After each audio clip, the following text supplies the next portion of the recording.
में दोनों जगह कथा का आयोजन इन बच्चों ने आप सबने मिलकर के व्यापक रूप से दृढ़ संकल्प लेकर के आयोजन को संपन्न करवाने का प्रण लिया है।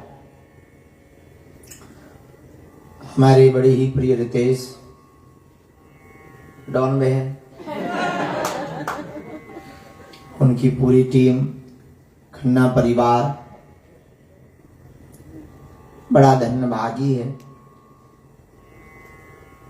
ना जाने किस भेष में नारायण मिल जाए।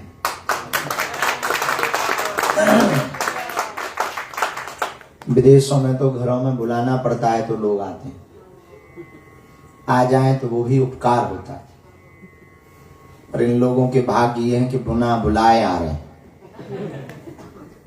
ये बड़ी भगवान की कृपा। भगवान सबको सेवा नहीं देते, किसी किसी को भगवान चुनते हैं। तो ये भगवान की बड़ी दया है इन लोगों पे कि सनातनी परंपरा की उन्नति के लिए भगवान ने इनको थोड़ी मोड़ी बुद्धि दी। ये बुद्धि भी सबको नहीं मिलती। बड़े बड़े अमीर होते हैं, उनकी होटल पब क्लब में बुद्धि ज्यादा चलती। हाँ, इन सब कामों में बुद्धि कई बार भंग हो जाती है, होनी भी जानी चाहिए। हमारे गांव में कहावत है कि सभी कुतिया प्रयागराज जाके स्नान करने लगेंगी तो पत्तल कौन चाटेगा।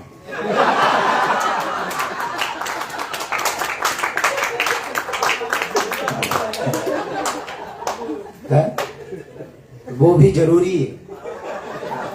तो दुर्बुद्धि वाले लोग नहीं होंगे। हम एक दिन बोल रहे थे झूठे होना जरूरी है, तो एक जने हम पे हंसने लगे, बोले बाप विचित्र बात करें।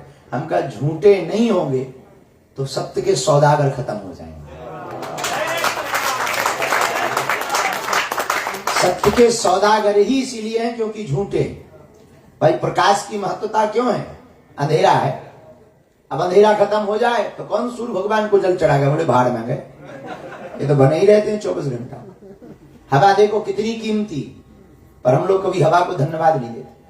तभी धन्यवाद देते हैं जब हवा खिसकने लगे, लगे कि अब गड़बड़ हो गई, अब मामला गड़बड़ है, तब फिर जो है हवा को धन्यवाद देते हैं कि अब तो ऑक्सीजन सिलेंडर लाओ, भगवान कृपा करो, प्राण बचाओ, तब हम लोग धन्यवाद देते हैं। वरना हवा को कोई धन्यवाद नहीं देता। क्यों? क्योंकि वो सहज प्राप्त है। और जिस चीज की व्यक्ति की एक बहुत गंदी आदत है, हर व्यक्ति की, जो सहज प्राप्त होता है उसकी कीमत नहीं समझता। जो थोड़ा कठोर हो, बंद अंधेरे कमरे में तुम ताला लगा देना, कुछ मत रखना, बाहर बोर्ड टांग देना, अंदर झांकना मना, आदमी वहीं झांकेगा। तो ये पैसा चाहे लग जाए, शर्ट फटती हो फट जाए, पर ये दिखा दो है क्या अंदर है, बड़ा ही लिख काय को रखा कि अंदर झांकना मना है। हाँ, हमारे गांव के बगल में बहुत पुरानी बात है, 40-50 साल पहले मेला लगता है। खजुराहो है हमारे यहाँ पे, बड़े टूरिस्ट प्लेस है। मेला में एक आदमी ने पैसा कमाने का तरकीब निकाला, तो उसने बाहर बैनर टांगा, इंसान का कलेजा देखिए मात्र 5 रुपए में। आदमी का कलेजा मात्र 5 रुपया। तो हमारे गांव के लोग गए कि भाई विचित्र अद्भुत बात है, 5 रुपया में इंसान का कलेजा देखने को मिल रहा, चलो देख आए। अंदर जैसे ही गए तो वो कुछ नहीं किए थे, एक रोटी के ऊपर भूंगा हुआ भटा रखे था। तो लोग गाली बकने लगे, बड़े मूर्ख हो, तुम कह रहे थे कि 5 रुपया में इंसान का कलेजा देखो। बोले इसी से तो सब है, कलेजा भी इसी रोटी से है। और भैया ये तो पैसा कमाने के ढंग थे, क्षमा करो, और तुम बाहर जाके बताना मत कि हमने भटा देखा है। तुम्हें हमारी कसम है, अपने बच्चों की कसम। गांव के लोग जब मेला उठ गया तो हमने पूछा, हमने कहा क्या देखा? बोले हमने जो है इंसान का कलेजा देखा। हम कहा सच में था? बोले नहीं, भटा भूंगा हुआ था। तो हमने कहा फिर गए क्यों? बोले वही तो ललक थी। तो हमें बड़ी हंसी आई। बोले आप हंसे क्यों? हम कहा ये सबकी प्रवृत्ति होती है। एक बार भले ही धक्का खा जाए, कपड़ा फाड़ ले, अंदर कछू ना मिले, पर एक बार वो देखता जरूर है, चाहे जैसा परिणाम हो गए, दुष्परिणाम भी हो गए। मन की वृत्ति है, मन की एक बहुत गंदी आदत है। जो तुम्हें प्राप्त हो गया उसकी कीमत 2 कौड़ी की समझता है, और जो 2 कौड़ी की चीज मिली नहीं उसे वो करोड़ों की समझता है। ये मन की आदत है, और इसीलिए हम लोग हैरान हैं, क्योंकि मन हमेशा नया टास्क रोज देता रहता। जो पीछे बैठे हैं वो आगे के चक्कर में, जो आगे होते हैं वो बगल के चक्कर में होते हैं, जो बगल में आ जाते हैं वो और बगल के चक्कर में, और जो बिल्कुल ही बगल में बैठ जाते हैं वो हमें खिसकाने के चक्कर में।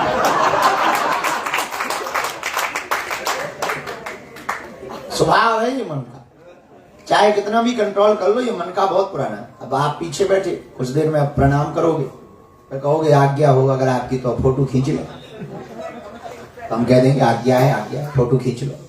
जो फोटो खींच लेंगे वो कहेंगे बुरा ना मानो तो सेल्फी ले लें गुरु जी। चलो भाई सेल्फी ले लो, अब जाओ गुरु जी एक वीडियो और बना लो। ये मन की प्रवृत्तियां निरंतर बढ़ती रहती, मन सदैव एक नया नया टास्क देता रहता। इसलिए आज की रात्रि काल में भगवान की इस बात पर हम लोग थोड़ा सा संवाद करेंगे। भगवान दुर्बुद्धि सद्बुद्धि अपने हिसाब से देता है, सबको नहीं देता। सबको सद्बुद्धि देनी भी नहीं चाहिए, ताकि सद्बुद्धि जिनको मिली है उनकी कीमत बनी। इसलिए गलत कार्य करने वाले भी पृथ्वी पे जरूरी है, ताकि अच्छे काम करने वाले नजर आते हैं। क्योंकि कितने भी प्रवचन ठोको, गलत वालों को सुधरना तो है नहीं। हम कितने भी प्रवचन सुना लेते हैं, बाद में फिर गुरु जी प्रवचन तो ठीक कह रहे हैं पर जीवन में उतारना बहुत कठिन है। अब गुरु जी कह रहे थे झूठ ना बोलो, पर कैसे काम चलेगा, फंस ही जाते हैं माया में। और वो फंसना भी चाहिए, कोई बुराई थोड़ी है। बुराई तब है जब आप विरोध करो। तो दुर्बुद्धि वाले भी चाहिए और सद्बुद्धि के मालिक भी चाहिए। तो आज की रात्रि काल में हम रितेश जी को, उनके परिवार को, आप लोगों को एक शब्द से संबोधित करना चाह रहे। आपके मालिक ने, आपके गुरु ने, आपके पूर्वजों के पुण्यों ने आप पर बड़ी कृपा की है कि आपके अंदर भगवान को जानने की, भगवत चर्चा सुनने की जिज्ञासा दी है। ये सद्बुद्धि है।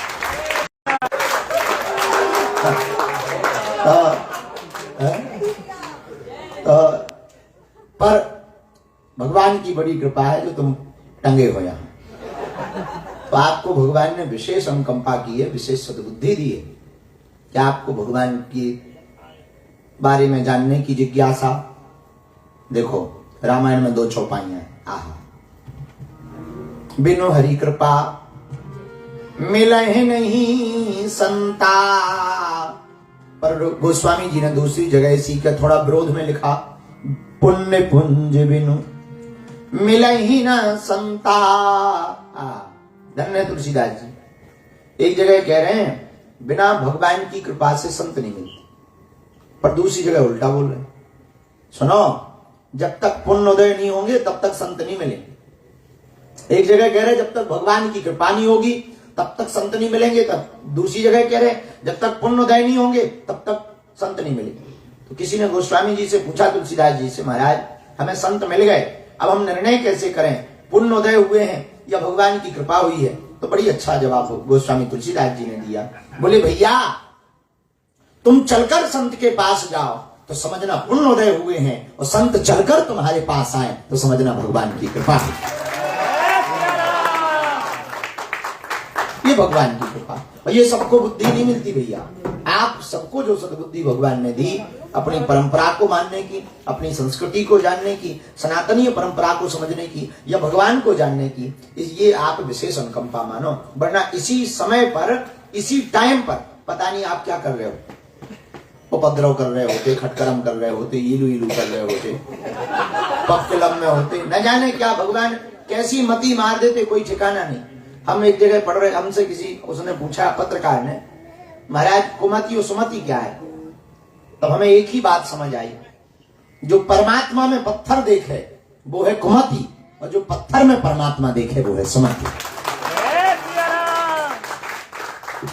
और बुरा ना मानना, हम लोगों को भगवान इसलिए भी दिखाई नहीं देता क्योंकि हम लोग मंदिर में भगवान को खोजते हैं, और मंदिर में वो भगवान बैठा है जिसे हम लोगों ने बैठाया है, और घर में माँ बाप के रूप में वो भगवान बैठा है जिसे भगवान ने पहुंचाया।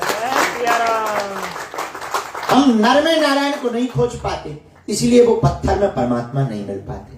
पत्थर में परमात्मा नहीं, परमात्मा तो कंकड़ कंकड़ में, भगवान तो सर्वत्र है, सब में है, पर वो दृष्टि आ जाए, और खेल दृष्टि का है। आंखों के चश्मे का लेंस जैसा होगा, नजारे भी वैसे हो। एक गांव में एक आदमी ने घोड़ा खरीदा, घोड़ा, पर घोड़ा बड़ा खतरनाक था, ऑकलैंड का था, और घोड़े तो घोड़े ही हैं, अब घोड़ों को क्या बताएं। तो घोड़ा खरीदा, तो घोड़े की एक आदत थी, वो हरी घास खाता था। अब न्यूजीलैंड में तो हरी घास संभव है, और भारत में हमारी तरफ जून के महीना में 48 सेल्सियस होता है, वहां पर घास तो दूर की बात है, आदमी भी सूख जाते हैं, ऐसा हाल होता है। तो घोड़ा यहां से ले गया वो आदमी, घोड़ा बड़ा खतरनाक, वो हरी घास के बिना खाई नहीं, तो वो आदमी बड़ा टेंशन। एक बाबा जी आए गांव में, बोले बाबा जी हमने सुना तुम जंतर मंतर जानते हो, रहे होंगे हमारे जैसे। बोले महाराज कोई ऐसी ताबीज बनाओ कि हमारा घोड़ा सूखी घास खाने लगे। तो महात्मा बोले भैया इंसानों की तो हम बनाते हैं, घोड़ों की नहीं बनाते। इंसानों की बना देते, घोड़ों की नहीं बना। तो बोले महाराज हम तो बड़े परेशान हैं। क्यों? घोड़े को हरी घास खाने की आदत है, अब जून के महीना में 48 सेल्सियस में कहां से लाएं। महात्मा बोले ताबीज तो नहीं बना सकते, पर समस्या का निदान कर सकते। महाराज वही कर दो। बोले एक काम करो, घोड़े के नाप का चश्मा बनवाओ, चश्मा का लेंस हरा कर दो, बस सूखी घास खाएगा। तो आदमी बोला महाराज लेंस भले ही बदल दो, पर घास तो घास है। बोले ये तुम्हें ज्ञान है, घोड़े को थोड़ी ज्ञान है। ये तुम्हें पता है, घोड़े को थोड़ी पता है। तो उस आदमी ने घोड़े के नाप का एक चश्मा बनवाया, सूखी घास घोड़े के ही सामने रखी और लगाया चश्मा। जैसे ही चश्मा लगाया तो सूखी उसे हरी नजर आने, खूब मन मन करके खाने लगा। ये आदमी बड़ा खुश हो गया। ये मिठाई लेके 500 रुपया का नोट लेकर के संत के पास पहुंचा। महाराज आपकी बड़ी कृपा हुई, हमारी समस्या का समाधान हो गया, ये मिठाई स्वीकार करो, दक्षिणा स्वीकार करो। महात्मा बोले भैया ये हमारी कृपा नहीं है, ये तो चश्मा की कृपा है। चश्मा अगर हरा ना पहनाते तो दृष्टि ना बदल पाती। ऐसे ही संसार में किसी व्यक्ति की कृपा नहीं होती। हमारे पास कोई आता है तो लोग कहते हैं आप ऐसा कर दो। सच ये है हम परिस्थितियां परिवर्तित नहीं करते, हम परिस्थिति का परिवर्तन नहीं करते, हम मन स्थिति का परिवर्तन करते। और दृष्टि बदली, सृष्टि बदली, देखना के तरीके बदले तो सब कुछ बदल गया। तो सुमति कहां? सुमति, सुमति जहां पत्थर में परमात्मा को देखें वो सुमति है, और जहां परमात्मा में पत्थर को देखें वो कुमति है। और जिसे जीते जी लोग भगवान नजर न आए वो कुमति का मालिक है, और जिससे जीते जी लोगों में भगवान नजर आए वो सुमति का मालिक है। अब हम अपने हनुमान जी की बात कहें तो हनुमान जी का काम क्या है? कुमति निवार सुमति के संगी, महावीर विक्रम। हनुमान जी का काम है कुमति को मिटाना और सुमति को जगाना। हनुमान जी सुमति को जगाते हैं, कुमति को मिटाते हैं। तो भगवान की ये तुम पे बड़ी कृपा है। गोस्वामी जी ने एक जगह और बात बहुत अच्छी लिखी, बिनु सतसंग विवेक न होई, राम कृपा बिनु सुलभ न। बिना सत्संग के विवेक जागृत नहीं होगा। लेकिन बोले सुनो सत्संग भी ऐसे नहीं मिलेगा। बोले कैसे? बोले राम कृपा बिनु सुलभ ना। जब तक राम जी की कृपा नहीं होगी तब तक सत्संग की प्राप्ति नहीं होगी। तो तुम लोगों पर भगवान की कृपा, दुर्बुद्धि नहीं सद्बुद्धि जगी। दुर्बुद्धि जागती तो काम की ओर जाते, सद्बुद्धि जागी तो राम की ओर आ गए। अच्छा हमें कई लोग मिलते, हम उनसे पूछते बहन जी पति नहीं आए तुम्हारे? गुरु जी वो काम से गए, और जो काम से गए वो काम से गए। अच्छा इसका मतलब ये नहीं है कि तुम्हें काम धाम नहीं करना चाहिए, हम सन्यासी बनाने थोड़ी आए। मैंने खूब करो, खूब काम धाम करना चाहिए, जो कर रहे हो करो, पर काम को अपना मानकर मत करो, राम का काम मान करके काम को करो। अपना मान के करोगे भाई, दुख किसका है? दुख तो अपने का ही, और किसी का दुख है ही। तुम लोग न्यूज पेपर पढ़ते हो, पेपर में चाय पीते हो सुबह सुबह, पेपर में पढ़ते हो 35 लोग मारे गए, और बिस्कुट उठा, बिस्कुट तो नमकीन लिया, बताओ 35 मर गए, तुम्हें नमकीन लग रही? क्यों? क्योंकि वो अपने नहीं है। और ऊपर से तुम ये और बोलते हो 35 नहीं 40 मारे होंगे, न्यूज वाले हैं, झूठ लिखते हैं। हाँ, क्यों? क्योंकि वो अपने नहीं है। लेकिन उसी लिस्ट में एक नाम अपना आ जाए, चाय छूट जाती, भोजन छूट जाता, नहाना छूट जाता, तुरंत दौड़ के भागने लगते हैं। क्यों? अभी भी 35 मरे थे, तब दुख नहीं हुआ। एक अपना निकल आया सो दुख हो गया। 34 का नहीं है पर एक अपना, इससे सिद्ध होता है तुम्हें मरने से दुख नहीं होता, अपने से दुख होता है। तो तुम दुखी कब होते? जब अपने हो। उपाय क्या है? काम को तुम अपना मानोगे, नहीं चलेगा तो दुखी होगे, और काम को राम जी का मानोगे तो नहीं भी चलेगा तो भी दुखी नहीं होगे। ये दृष्टि बदलना है। अच्छा एक बात बताओ, हमने एक जगह पे कल भी बोला, फिर आज दोहरा देते हैं, कौन सा पेट खराब होना है? कंपनी ना चले, फैक्ट्री ना चले तो टेंशन मालिक को होती है या नौकर को? मालिक को। प्रोडक्शन बंद हो जाए, टेंशन नौकर को होती है, मालिक को। घाटे में चली जाए, टेंशन नौकर को होती, मालिक। कर्जा हो जाए, टेंशन नौकर को होती, मालिक। वेतन नहीं मिलेगी नौकर को, भाड़ में दूसरी से रिजाइन दे देंगे, हाँ या ना? ऐसे ही जब तक तुम अपनी जिंदगी के मालिक बने रहोगे, टेंशन में तुम रहोगे। अपनी जिंदगी के मालिक अपने परमात्मा को बना दोगे तो टेंशन परमात्मा की हो जाएगी। तो भगवान की बड़ी कृपा है, भगवान ने आपको आज सद्बुद्धि दी। और संत कहते हैं, एक घड़ी आधी घड़ी आधी मऊ बुनियाद, तुलसी चर्चा राम की, हरहि कोटि अपराध। आहा, एक घड़ी नहीं तो आधी घड़ी, आधी नहीं तो उसमें भी आधा, थोड़ा सा भी समय मिल जाएगा भैया। जितना क्षण मिले उतने क्षण भी अगर भगवान का। एक बात बुरा न मानना, आप लोग बहुत पढ़े लिखे लोग हो, हम तो स्कूल के पीछे से पढ़ते रहे। भगवान की हम पे बड़ी कृपा है। हम यहाँ से जाते थे पढ़ने, उधर से हम मास्टर घर छोड़ने आ जाते थे। बचपन से ही खतरनाक थे। अपन स्कूल में जाते थे, 2-4 भूत वाले आ जाते थे, सब वहीं पे भूत भगाने लगते थे। तो मास्टर कहते थे तुम हमारी नौकरी तपवा लोगे। तो वो कहते थे हम क्या करें क्या? बोले आप घर जाओ, उनके नाम कट जाएगा। बोले तुम्हारा नहीं कटेगा। तो पढ़ नहीं पाया, लेकिन आज पछता रहे, काश अंग्रेजी होती तो अंग्रेजों के हम मुंह ताकते रहते। खैर जब हम बोलते तो अंग्रेज हमारी तरफ देखते रहते, उन्हें कौन सा हिंदी आती है। भगवान की कृपा से काउंटर अटैक हो जाता है। और जिस अंग्रेज को हिंदी समझ आती है उसके सामने हम बुंदेलखंडी बोलने लगते हैं। ज्यादा हुआ अगर बुंदेली समझ में आए तो हम तरीका रखते हैं, मिक्स बीच सुनाएंगे बाहर में। तो भगवान की बड़ी। तो आप लोग तो पढ़े लिखे हो, वो बात हम बहुत अच्छी बात बताना चाह रहे हैं। यूनान में एक देश है यूनान। यूनान में एक बहुत अच्छी साधिका हुई, हमें वो उसकी बातें बहुत प्रिय है। उसका नाम है राबिया, इस्लाम धर्म की हुई, पर बातें हमें बहुत प्रिय है। एक दिन वो क्या कर रही, शाम के समय गांव में थी, बहुत गांव में छोटे से गांव में उसका जन्म हुआ, राबिया। तो वो क्या करती थी, एक दिन कि अपने गांव की गली में कुछ खोज रही थी शाम के समय। तो गांव वाले आ गए, उसको मानते बहुत थे, क्या बात है, कुछ खोज रही, कुछ लापता हो गया, गुम हो गया। राबिया बोली सुई लापता हो गई, सुई।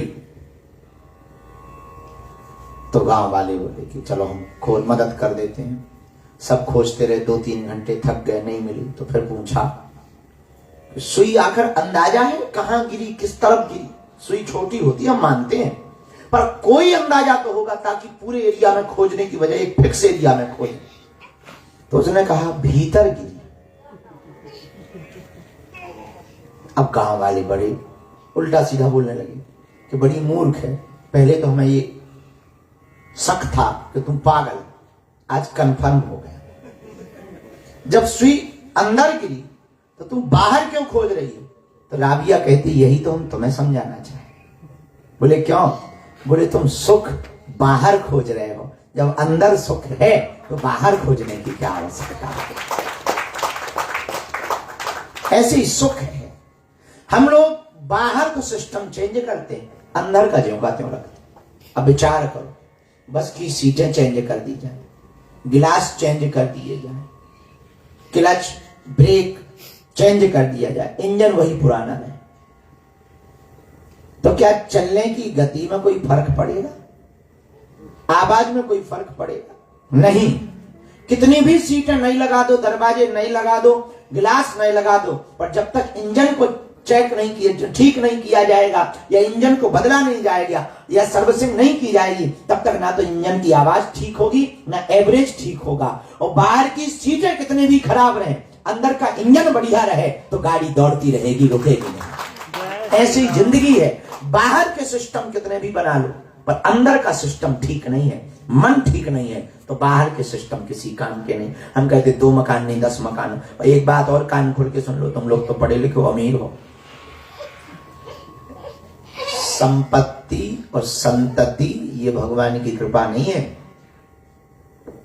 ये तो पापियों को भी होते हैं, जो भजन नहीं करते हैं, भक्ति नहीं करते हैं, मंदिर नहीं जाते हैं, गुरुद्वारा नहीं जाते हैं, या अपनी परंपरा का मानने नहीं जाते हैं, उनके पास भी करोड़ों अरबों खरबों होते हैं। तो संपत्ति पा लेना या संपत्ति पा लेना भगवान की कृपा नहीं है, प्रभु की भक्ति पा लेना भगवान की कृपा है। और पापियों के ज्यादा संपत्ति होती, हाँ हाँ हाँ, उनके लुगाइयां ज्यादा होती, गाड़ियां खूब होती, मकान खूब होते, खूब झंझट होते उनके, और तुम लोग कहने लगे बताओ क्या मजे उनके। तो ये भगवान की कृपा थोड़ी है। संपत्ति या संतति भगवान की कृपा नहीं है, ये तो पापी के घर की। इसलिए संत कहते हैं आह सुतदारा अरु लक्ष्मी पापी के घर होए, संत समागम हरि कथा तुलसी दुर्लभ। सुत यानी पुत्र, दारा पत्नी, पैसा, ये तो पापी के घर पर भी होता है। बोले पर सुनो, भगवान की कथा और संतों का आगमन और भगवान के प्रति बुद्धि, ये अगर आ जाए, यही भगवान की कृपा है। तो ये कैसे आएगी? इसका भी उपाय है। 1-2 दिया लो, दीपक, एक छोटा प्रयोग करना। 2 दीपक जलाओ, 1 दीपक बुझाओ थोड़ी देर चलने के बाद, और दोनों नजदीक नजदीक रख दो, तो भले ही दोनों टच हो या ना हो, आग पकड़ लेगा। ऐसे ये मन है, बुझा हुआ है, किसी जलते हुए संत के दीपक की, ज्ञान की लौ के नजदीक अपने मन को रख दो, उसकी लौ हमारे मन को पकड़ लेगी और ये भी जलने लगेगी। जय श्री राम। तो हम करें क्या? कुछ करना नहीं, जो तुम लोगों की अभी सद्बुद्धि जगी है, बस ये अनवरत जगाए रहना, क्योंकि मन बहुत खतरनाक आदमी। ये प्रवचनों में भी ऐसे कुतर्क लाता है। हम यूएई गए, रिकॉर्ड तो नहीं कर रहे, ये ना कर, ये वाली बात है ना कर, खतरनाक बात है नहीं करनी। हम यूएई गए,